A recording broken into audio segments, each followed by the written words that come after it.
বলছি। 5 বছর আগে আমার ওয়েট ছিল 75 কেজি। আমার নাকের সমস্যা ছিল, হার্টের সমস্যা ছিল, কোলেস্ট্রল ছিল। তারপরে হাই সুগার ছিল, আমার ইনসুলিন চলছিল। ইনসুলিন নেওয়ার পরেও আমার সুগার কোনোদিন কন্ট্রোলে আসেনি। তারপরে আমি এই যে গামা অরিজিনাল, এটা আমি দুটো করে 4টে খাই।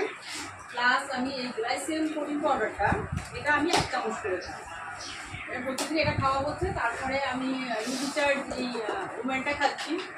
এটা আমি অনেক দিন থেকেই খাচ্ছি, আমার নাকের সমস্যা ছিল, সেটা থেকে আমি এটা খাচ্ছি। আর নিউট্রিচার্জ আমাদের যে ড্রাই প্যাক, এটা প্রোটিন পাউডার, এটাও আমি খাচ্ছি।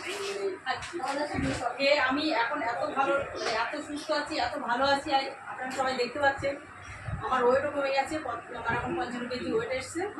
আর আমার ইনসুলিন বন্ধ আছে, পুরো মেডিসিন বন্ধ। বাড়িতে কোনো গ্যাসের ট্যাবলেট কোনো কিছু আপনারা পাবেন না। আর